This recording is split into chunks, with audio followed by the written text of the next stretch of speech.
Salut Laurent. Salut Thibaut. Alors tu vas bien? Ouais, ça va bien, merci. Ouais. Et toi? Bah écoute, ça va, ça va, comme tu vois, on est sous les oliviers, on est pas mal. Donc Laurent, tu es agent de développement à la Ligue PACA. Est-ce que tu peux nous parler un peu voilà, à la Ligue? Bah écoute, le confinement à la Ligue, ça se passe pas trop mal. Moi, je suis confiné chez moi, donc à Cagnes-sur-Mer.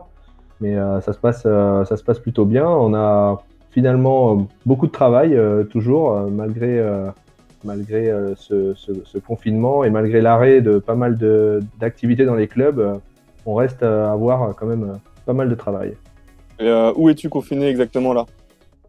Bah, je suis chez moi à Cagnes-sur-Mer, hein, donc voilà. D'accord, d'accord, d'accord.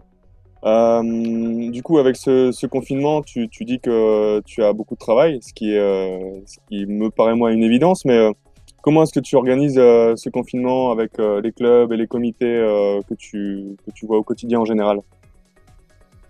Bah, ce confinement, il se fait. Bah, en fait, moi, finalement, ça me change pas énormément puisque je suis habituellement en télétravail et je travaille de chez moi la majeure partie du temps le reste de l'année. Donc, finalement, pour moi, c'est pas un énorme changement.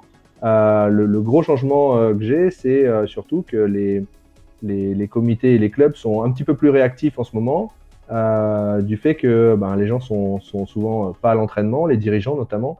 Et donc, il y a pas mal d'activités. Je reçois pas mal de mails, de sollicitations. Donc, je fais beaucoup de visioconférences en particulier. D'accord.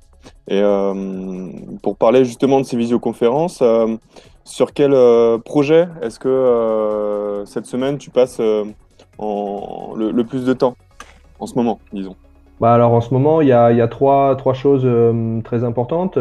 La première, c'est les subventions de l'Agence nationale du sport qui arrivent avec pas mal de travail à faire là-dessus, des visioconférences à préparer aussi avec les comités, avec les clubs pour les inciter à aller chercher ces subventions. C'est une grosse partie de mon temps. Puis après, je fais pas mal de communication, notamment sur les réseaux sociaux. Je fais des petites interviews. Là, du coup, je me retrouve de l'autre côté cette fois-ci. Je te remercie. Et puis aussi, ben, je travaille sur la préparation de la sortie et du déconfinement, avec notamment pour cet été le Air Badminton Tour. D'accord. Est-ce que tu peux nous en dire un petit peu plus sur ce Air Badminton Tour? Ouais, bah alors le Air Badminton Tour de cet été, il va ressembler pas mal à celui de l'année dernière en fait, mais en un petit peu plus gros, on espère, avec un petit peu plus de dates. Et on lance un appel à un maximum de clubs de PACA pour organiser une manifestation de Airbad avec nous. On viendra avec tout le matériel de communication, puis on mettra aussi en place de notre côté de la com pour faire venir du monde. Et on espère ben, qu'après ce moment confiné où tout le monde ne sera pas beaucoup sorti de chez lui, on espère que cet été, les gens auront plus envie de venir passer du temps dehors, de jouer au bat dehors. Et donc, euh, et donc on pense que c'est quand même un bon moment pour tous ces gens de se revoir, de repasser un petit moment tous ensemble avec les gens du club. Ça permettra de se revoir peut-être dans un autre contexte que celui habituel de se voir dans les gymnases. Et donc voilà, on espère avoir beaucoup de monde et sur beaucoup d'étapes cet été pour le Air Badminton Tour. Non, super, super. Et en fait, avec l'annulation des championnats de France jeunes, tu penses que ça risque de rencontrer un fort succès?